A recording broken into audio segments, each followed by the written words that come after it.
bringing under the spotlight the development efforts in our country by the government, the private sector, and our international partners. With our moral obligations and civil responsibilities for the socio-economic and political future of our country. Make an appointment with the discussion this and every Wednesday at 8:30 to 9:15 p.m. with a repeat on Saturday from 8:30 to 9:15 p.m. Be a part of the Dave Garnett Show, a vision for the future.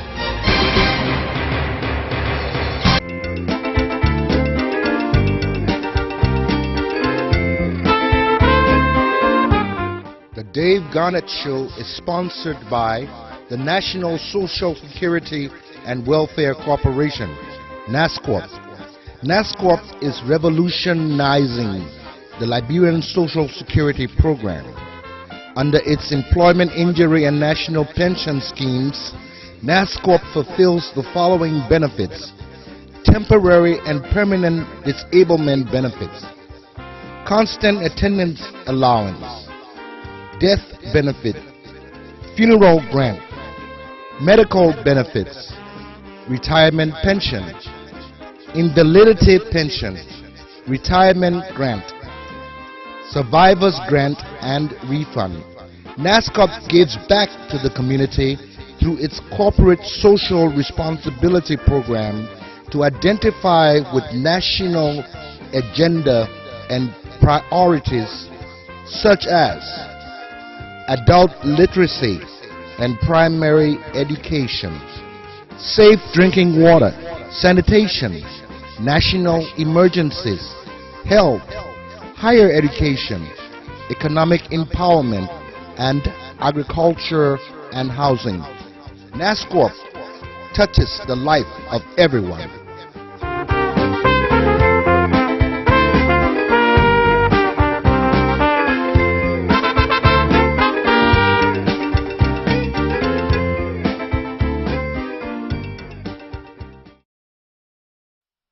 Let's Marvin Gaye and get it on. You got the healing that I want, just like they say in the song, Silver Dawn. Let's Marvin Gaye and get it on. We got this king says to ourselves, don't have to share with no one else. Don't keep your secrets to yourself. Show and tell. Yeah. Whoa, there's loving in your eyes that pulls me closer. It's so subtle, I'm in trouble, but I love to be in trouble with you. Let's Marvin Gaye and get it on. You got the healing that I want, just like they say in the song, Silver Dawn. Let's Marvin Gaye and get it on. You got to give it all to me. I'm screaming mercy, mercy, please, just like they say in the song, Silver Dawn. Let's Marvin Gaye and get it on. And when you leave me all alone, I'm like a stray without a home.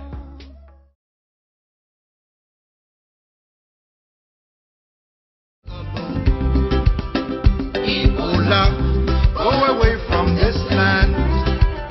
Ebola, get away from Africa. You are evil and very wicked. God will give you cayenne pepper. Ebola. Bringing under the spotlight the development efforts in our country by the government, the private sector, and our international partners. with our moral obligations and civil responsibilities for the social, economic, and political future of our country. Make an appointment with the discussion this and every Wednesday at 8:30 to 9:15 p.m. with a repeat on Saturday from 8:30 to 9:15 p.m. Be a part of the Dave Garnett Show, a vision for the future. Hi, and welcome to the Dave Garnett Show. The show is designed to create awareness and enlighten the Liberian population about development efforts in the country today by the government, private sector, and our international partners.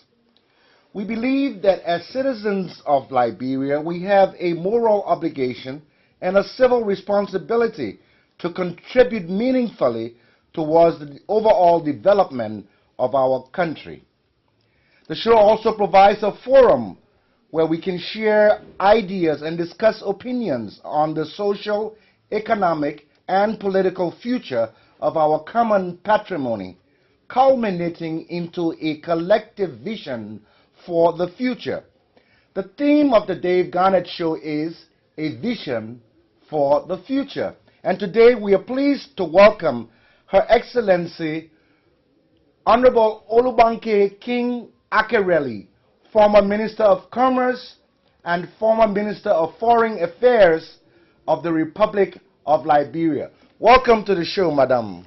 Thank you very much. It's a pleasure having you back on the show. Thank you. I know you were here before and we had a wonderful time, so let's keep that momentum going, because it's always a pleasure talking to you, especially with the sense of a passion that you have for your country, the patriotic spirit that you spread around, and it vibrates throughout this nation and throughout the land. Welcome again. Thank you very much. Our Honorable Minister, since she left government, has been active doing some writing. And she has written, I think, up to 4 books by now. The first of which was entitled Women's Leadership in Post-Conflict Liberia, My Journey, in which she told her story, her journey as a woman leader in our nation. Then the second book, Accelerating Africa's Integration and Micro-Regionalism, a case of Zambia. She didn't rest there. She continued on a third book, Growing Africa's Emergent Leadership, and now the fourth book, The Liberian Way, Breaking the Cycle, the Growing of Liberia Emergent Leadership. She has written these books and put things down so that generations unborn will come and read her story, read our story. It's best that we tell our story than to have someone else write for us and tell our story their way. So, Madam Minister, let's talk about, just briefly, the first book, Women's Leadership in Post-Conflict Liberia, My Journey. What inspired that? Thank you very much. But before I go into that, I think it is important for the audience to know a little bit of where I'm coming from. Definitely. I mean, everybody knows you now, but it's good that we can introduce you again. No. When I say where I'm coming from, I mean Right. professionally. Okay, where you're coming from professionally. Your Professionally. professional background. My professional background. Certainly. My background is Ministry of Planning and Economic Affairs. Okay, Right. I was one of the first group of technicians at that ministry with people like Estoga McIntosh, Okay. with Robert Neal. David Neal. David Neal was my minister, as well as Minister of Sarah Bright. These Sarah are Bright. the people who groomed me professionally. Okay. And I pay tribute to them for what I am today. Wonderful. But our current former CBL governor and all. But secondly, from there, I also played a critical role in terms of what we have today called the National Social Security and Welfare Corporation. I was on the ground floor. Okay. I was on the ground floor for the establishment of that program. 5 years of my professional life, traveled all over the country when there were no roads. Okay. Okay, that's my professional background in Liberia. But then 25 years with the international system. Okay. Very, very important. With the UN. UNDP, resident coordinator, representing the UN Secretary General in the field. Very good. UNIDO, the highest African, United Nations Industrial Development Organization, UNESCO, and what is called today UN Women, but UNIFEM.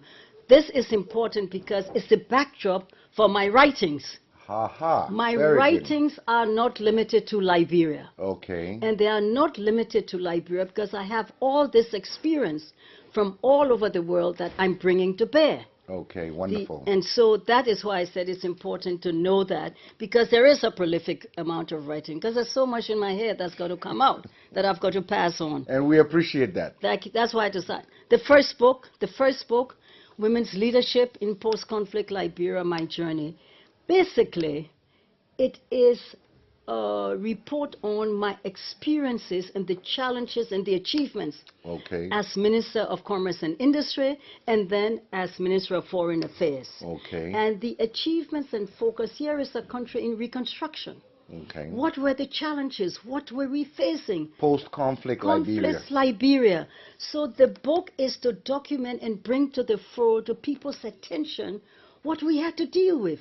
Many people forget today where Liberia was. I remember so well that the first challenge that I faced as Minister of Commerce and Industry was rice. It was rice that took us down the garden path. When Madam President empowered me with the ministry, when I took the oath of office, she said, "Mind the hungry seas and watch it." At that point in time, I may not have been as on top of it.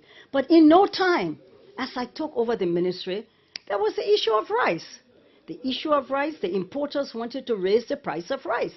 I said to Madam President, "I'm sorry, Madam President, there is no way we can do this. We cannot afford it." Okay. Yes, but they didn't like the price of thing, and we had to take action.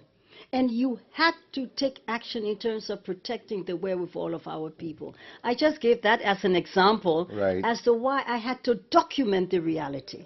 Because the Liberians didn't understand. And that rice riot in 1979 really, always rings a bell.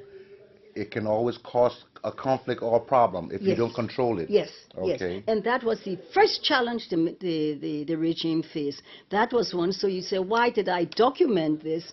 This was one of the main issues for people to understand. The other one is I took a strong position on Liberians in the economy, on preparing the next generation of entrepreneurs. Okay. And then there was the one with the Minister of Foreign Affairs. I had to document those challenges, those realities.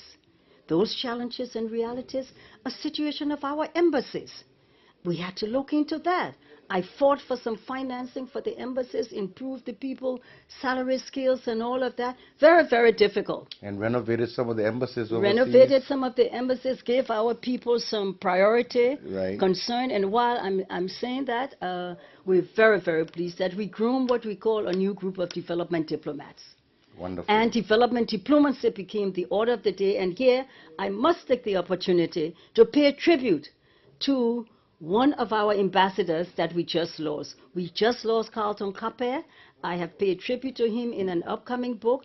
But equally important, we've just lost Kona Blackett. Kona Blackett. And I want to put on record that it was Kona Blackett who made possible everything we have today on Kuwait. We have had the Prince who was here the other day. He very kindly acknowledged the role of Kona Blackett. Yes, he did. It was Kona Blackett who made everything possible. We opened the embassy and so on. So that first book documented these achievements, and I want to pay tribute to our late ambassador in that capacity. And we appreciate and encourage you to continue your writings. Let's talk a little about the Accelerating Africa's Integration, a micro-regionalism approach, the case of Zambia. Just briefly on that. Okay, where is that coming from? I spent 4 months in Southeast Asia. Okay. when I was with the UNDP. I took a sabbatical. I spent 7 weeks in Malaysia, 3 weeks in Singapore, 3 weeks in Indonesia, Okay. and 2 weeks in Thailand and Philippines. The objective was to look at their experience. They're called the tiger countries. I went there and I sat in at the ASEAN Secretary, Association of Southeast Asian States. I looked at what all these people were doing, all these countries. How did they get to where they got? Immediately after my 4 months in Southeast Asia, I was assigned as UNDP resident rep, resident coordinator in Zambia. Okay. Zambia was Southern Africa. Okay, I took that experience of micro-regionalism. What those countries did is they developed the border areas of their respective countries in concert with each other. For example, there was the Indonesia, Malaysia, Thailand Growth Triangle. There was the Singapore, Malaysia Triangle, and IMT-DG, all of that. What that means is, what they did is they developed what is called the border areas of their countries together. Okay. So that by so doing, those parts of the nations that were further afield, further away from the capital, would not get developed, but they developed them in concert. Okay. I came to Zambia and I introduced the concept there. I brought a Ghanaian who'd worked with me, Kojo Asiodu, and the book we did is a combination book. We are co-authors. Okay. Dr. Kojo Asiodu. It's really called the Zambia, Malawi, Mozambique Growth Triangle. Okay. It is not just Zambia. Okay. The Zambia, Malawi, Mozambique Growth Triangle, case point, the eastern part of Zambia has a closer link with Tet, Mozambique, and Malawi than Tet, Mozambique has with Maputo, than eastern Zambia has with the center of Lusaka. Okay. In short, you have people of the same ethnic group, cultural groups, and economic activities in those triangle, those border areas of the three countries. And improve the trade and commerce. Yes, so therefore what you do is you develop those border areas, right, which are far from the capitals. Okay. Today, Tet is moving. Tet is moving because of that, plus other areas. That is what the concept is. I came back to Liberia, and we introduced the concept as part of Mano River Union. Wonderful. UNDP supported it. We actually had a meeting here in Liberia in November 2010. The participants from the three countries of the border areas were here in Liberia. I was supposed to have chaired that meeting as Minister of Foreign Affairs, but that was when Madam President asked for her whole team to resign. So we resigned. Okay. But the fact is UNDP has sponsored the equivalent of a growth triangle along the line of Malaysia, Indonesia, Thailand, the tiger countries, along the lines of Zambia, Malawi, Mozambique. Very, very exciting project. Wonderful. And that brings to mind the situation with Liberia and Guinea, Zero Kori. It's all part of And this. the Ganta border, You've got it. You've got it. integrating that region so that the people from Zero Kori will come right to Liberia and trade and That's exactly what the Liberian equivalent of the Growth Triangle was about. UNDP sponsored it. wonderful. That is exactly what it's about. Transferring development experience from Southeast Asia, Okay. Southern Africa, West Africa. All right. That's what it's about. You're watching the Dave Garnett Show. You're listening to the Dave Garnett Show. Our guest today is Her Excellency Honorable Olubanke King Akerali, the former Minister of Commerce, former Minister of Foreign Affairs, Republic of Liberia. Don't turn that dial and please don't go away. We'll be right back after a word from our sponsors.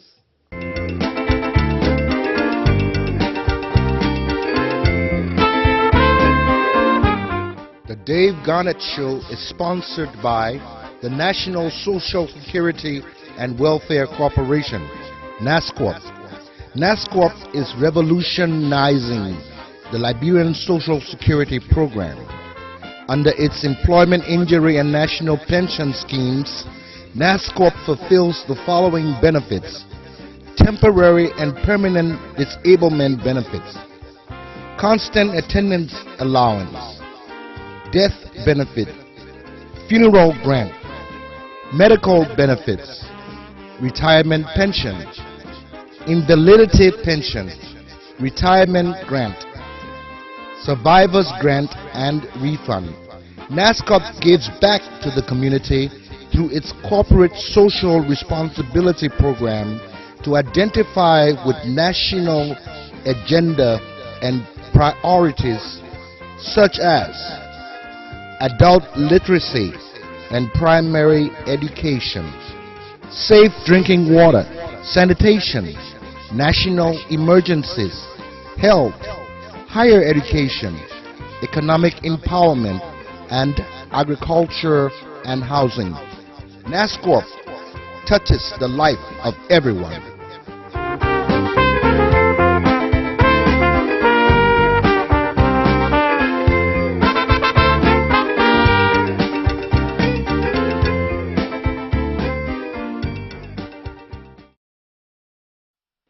Let's Marvin Gaye and get it on. You got the healing that I want, just like they say in the song. Till the dawn, let's Marvin Gaye and get it on. We got this king size to ourselves, don't have to share with no one else. Don't keep your secrets to yourself. Show and tell. Yeah. Whoa. There's loving in your eyes that pulls me closer. It's so subtle, I'm in trouble, but I love to be in trouble with you. Let's Marvin Gaye and get it on. You got the healing that I want, just like they say in the song. Till the dawn, let's Marvin Gaye and get it on. You got to give it up to me. I'm screaming mercy, mercy, please. Just like they say in the song.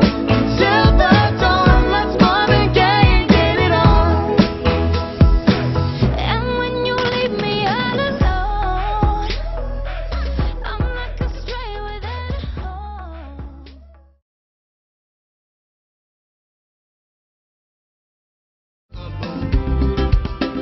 Ebola, go away from this land. Ebola, get away from Africa. You are evil and very wicked. God will give you cayenne pepper.